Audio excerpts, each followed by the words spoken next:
এই জগৎ সংসারে ধর্মের লাঠি যারা ব্যবহার করে না, শেষের দিনে তাদের খুবই যন্ত্রণায় জীবন যাপন করতে হয়।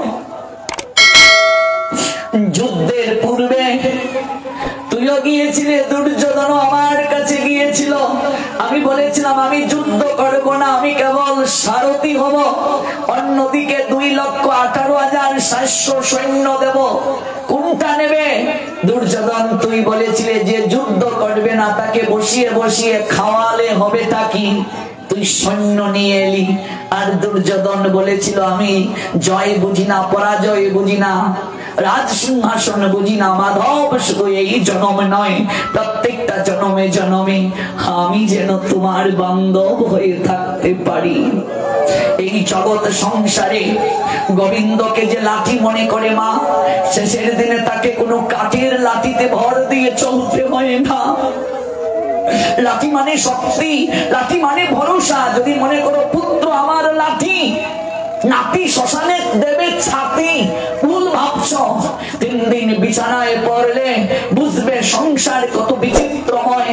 3 দিন বিছানায় পড়লে কদিন টানবে তোমার পুত্র পুত্রবধূ। শেষের দিনে লাঠিতে ভর দিয়ে হাঁটা আর বৃদ্ধকালের যন্ত্রণার জীবন কত যে ভয়াবহ। সারা বাংলায় ঘুরতে গিয়ে আমরা দেখি মানুষের দাঁড়ে দাঁড়ে গেলে কত অভিজ্ঞতা হয়। তাই গোবিন্দ এখানে জানালেন, যারা ধর্মকে অবলম্বন করে, গোবিন্দকে যারা ভরসা মনে করে, লাঠি মনে করে, শেষের দিনে তাদেরকে কোনো লাঠিতে ভর দিতে হয় না। সারথি হয়ে আসেন গোবিন্দ, ঘাটের মাঝি হয়ে আসেন গোবিন্দ। কোথায় রে দুর্যোধন, কোথায় তোর 99 লাঠি? দুর্যোধন সজল নেত্রে গোবিন্দের দিকে সেদিন তাকালো আর অসহায়ের মতো জগৎকে জানালো, আমার মতো অহংকারী হইও না, আমার মতো অধার্মিক হইও না, তাহলে তোমাদের পরিণতিটাও আমার মতো হবে। এই সংসার একটা কুরুক্ষেত্র, এখানে দুটো পক্ষ, একটা ধর্মের পক্ষ আর একটা অধর্মের পক্ষ।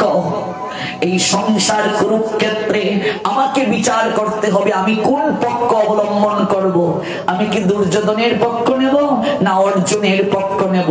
আমি কি ধর্মের পক্ষ নেব না অধর্মের পক্ষ নেব? ধর্মের পক্ষে যারা জীবন যাপন করে তাদের শেষের দিনটা ধার্মিককে ধর্ম রক্ষা করে। কারণ গীতার শেষ শ্লোকটাতে আছে, যেখানে পার্থ ধনুর্ধারী আছেন ধর্ম সেখানে আছেন, যেখানে বিশ্ববিজয়ী অর্জুন আছেন অর্থাৎ ভক্ত যেখানে আছেন ভগবান সেখানে আছেন, ভক্ত যেখানে আছেন ধর্ম সেখানে আছে, ধর্ম যেখানে আছে ভগবান সেখানে আছেন।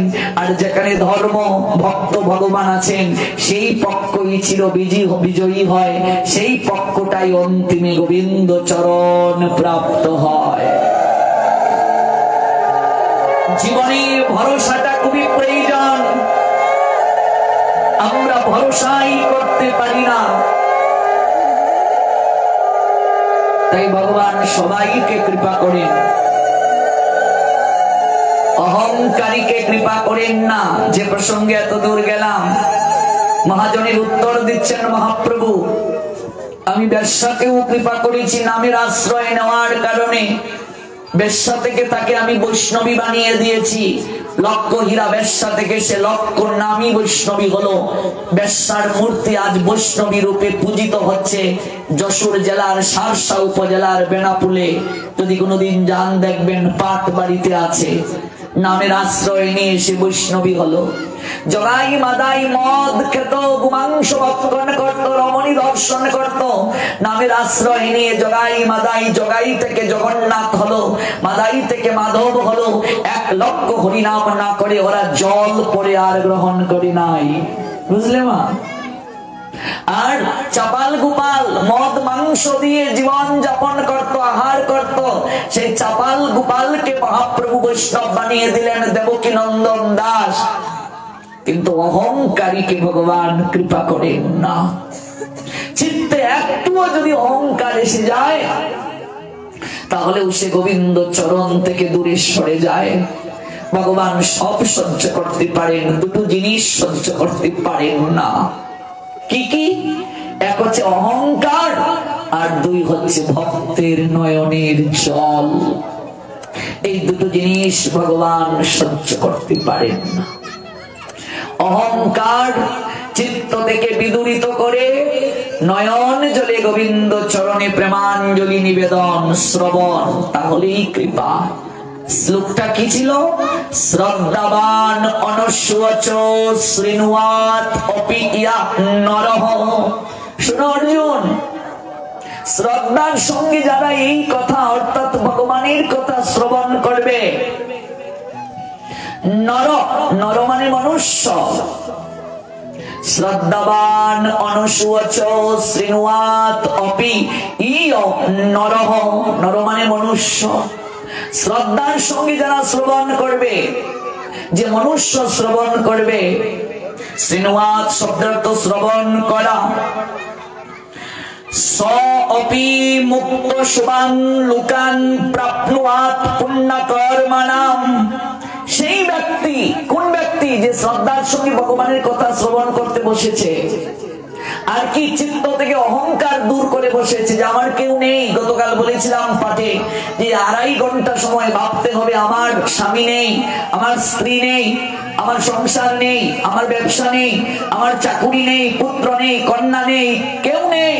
হে গোবিন্দ, আমি কেবল তোমার আর তুমি কেবল আমার, কিছু নেই আমার, পিছনে কোনো টান নাই, পিছু টান নাই। মানুষের দুঃখ বন্ধন কিসের কারণে জানো মা? পিছু টানের জন্য।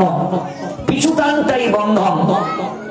নারদ আর গোবিন্দ কথোপকথন করছেন। নারদকে গোবিন্দ বলছেন চলো মর্ত ধামে একজন ভক্তের গৃহে তোমায় নিয়ে যাব।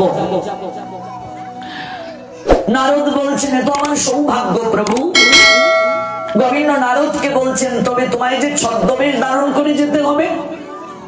তাই নারদ এক বালকের রূপ ধারণ করলেন, আর গোবিন্দ এক বৃদ্ধ ব্রাহ্মণের রূপ ধারণ করলেন। বৃদ্ধ ব্রাহ্মণের রূপ ধারণ করে গোবিন্দ ছোট্ট বালক, তাকে অঙ্গুলি ধরে একটা যষ্টি হাতে নিয়ে ভর দিয়ে চলে এক দালান কোঠার সম্মুখে দাঁড়ালেন গিয়ে। তখন মধ্যাহ্নকালীন সময়। দরজায় আঘাত করলেন, ভেতরে কেউ আছেন? দ্বার রক্ষক অর্থাৎ যে প্রহরী, সে বের হয়ে এলো। কে? আমি বৃদ্ধ ব্রাহ্মণ, সঙ্গে আমার পুত্র। আমরা খুব ক্ষুধার্ত, তৃষ্ণার্ত, খুবই পীড়িত। একটু অনুগ্রহ করে আমাদের আহারের ব্যবস্থা করে দেয়া যাবে? আর একটু তৃষ্ণার জল। আপনারা দাঁড়ান, ভেতর থেকে মনিবের অনুমতি নিয়ে আসছি। গৃহকর্তা বলছেন আর সময় পেল না, দুপুর বেলা খাবারের সময় এলো, গিয়ে বলো এখন ভিক্ষা দেয়া যাবে না, পরে আসতে, আমরা খাবারের সময় ভিক্ষা দেই না। এরকম একটা জগতে মত প্রচলন আছে, কথা প্রচলন আছে, মনে রাখবে মায়েরা। ভিক্ষুককে, সাধুকে, বৈষ্ণবকে কখনো ফিরিয়ে দেবে না। উনি যে সময়ই আমার তোমার গৃহে আসুন না কেন, সাধুকে বৈষ্ণবকে কখনো ফিরিয়ে দিতে নেই। বৃন্দাবনে গিয়েছিলাম, নন্দগ্রাম যখন আমি পরিদর্শনে, পরিভ্রমণে, পরিক্রমায় গিয়েছিলাম, তখন আমরা একটু মাদুকুরি করতে গিয়েছিলাম এক ব্রজবাসীদের গৃহে। রুটি আর সবজি হচ্ছে উত্তর প্রদেশের আহার, ভারতের, ওরা অন্য আহার করেন না। তখন রুটি সবজি শেষ হয়ে গেছে, ওনাদের প্রসাদ পাওয়া, কিন্তু কত বিনয় চিত্তে আমাদেরকে অনুরোধ করে বসালেন। তারপর রুটি বানিয়ে, ফুলকপি আলুর রসা এখনো মনে আছে, 9 বছর আগের কথা বলছি, বানিয়ে তারপর আমাদের দিলেন, কিন্তু যেতে দিলেন না। কেমন করে তারা সাধু সেবা করে ব্রজবাসীরা, যার কারণে তারা শ্রেষ্ঠ। গোবিন্দ তাদের কথায় উঠেন বসেন, বৃন্দাবন ছাড়া তিনি এক পা কোথাও অগ্রসর করান না। আর আমরা কোন আখড়া থেকে সাধু এলেন, বৈষ্ণব এলেন, অনেকে ভাঙ্গা চালগুলো, যে সবজিটা একটু পচে গেছে আমরা তা দিয়ে দিই, কিন্তু এটা ভাবি না যে ওনারা এটা নিয়ে গোবিন্দকে ভোগ দেবেন, তারপর প্রসাদ পাবেন। এই চিন্তাটা অনেকের মাঝে থাকে না। কিছু দান করতে গেলে শ্রেষ্ঠ বস্তুটা দান করতে হয় মা। সামর্থ্য অনুযায়ী দান করব, কিন্তু শ্রেষ্ঠ বস্তু দান করব। দানটা হবে সর্বদা শ্রেষ্ঠ বস্তু দান। দান শ্রেষ্ঠ, শ্রেষ্ঠ বস্তু দান করতে হয়। কোন অনাহারী ব্যক্তিকে ফিরিয়ে দিতে নেই, কোন তৃষ্ণার্ত ব্যক্তি জল চাইলে তাকে ফিরিয়ে দিতে নেই। সনাতনীদের সংস্কৃতি এটা, শূন্য মুখে বিদায় করতে নেই, সামর্থ্য অনুযায়ী দেব। মনিক বলে দিয়েছে দুপুর বেলা আমরা কাউকে ভিক্ষা দেই না, পরে আসো নতুবা অন্যদিন আসো। ফিরিয়ে দেয়া হলো। নারদ বলছেন, প্রভু এই দালান কুটা লোকটা কি সঙ্গে নিয়ে এসেছিল? প্রভু মৃদু এসে বলছেন, তা কি আর কেউ নিয়ে আসতে পারে? তো এই যে রাজকীয় পোশাক পরিধান করে ভেতরে বসেছিল উচ্চ আসনে, রাজকীয় আসনে, এটা কি নিয়ে এসেছিল? গোবিন্দ বলছেন, মানুষ তো নগ্ন হয়ে জগতে আসে, ল্যাংটা হয়ে যায়ও সেভাবে, কিছু নিয়ে আসে না। তো এগুলো কে দিয়েছে? গোবিন্দ বলছেন, কেন আমি তো দিয়েছি। তো তুমি দিলে, আর তোমারই কপালে এক গ্লাস জল জুটলো না, একটু আহার জুটলো না? তুমি দিলে, অথচ তোমার কপালে একটু অন্ন জুটলো না, একটু জল জুটলো না। তাই হচ্ছে প্রত্যেক ঘরে ঘরে, তাই হচ্ছে। কি হচ্ছে? একটু চিনি, মিশ্রি, বাতাসা আর একটু কলা দিচ্ছি গোবিন্দকে, আর আমরা 4টা-5টা আইটেম প্রতিদিন রান্না করে খাচ্ছি। আর গোবিন্দকে একটু বড়ই, একটু চিনি, একটু বাতাসা, একটু কলা, আর 15 দিনে একাদশীর পারণের দিন সেও সময় নেই পঞ্চব্যঞ্জন নয়, পাতলা খিচুড়ি। যে অন্তত মাসের মাঝে 2টা দিন পারণের দিন গোপাল কি খাওয়াও? একটু চিনি, মিশ্রি, বাতাসা, সন্দেশ, মাঝে মাঝে লাড্ডু। তোমার পেট থেকে যে গোপাল বের হয়েছে তোমার ছেলে, তাকে 1 সপ্তাহ শুধু চিনি দেবে, মিষ্টি দেবে, বাতাসা দেবে, কলা কমলা দেবে, 7 দিন দিয়ে দাও, থাকবে ঘরে।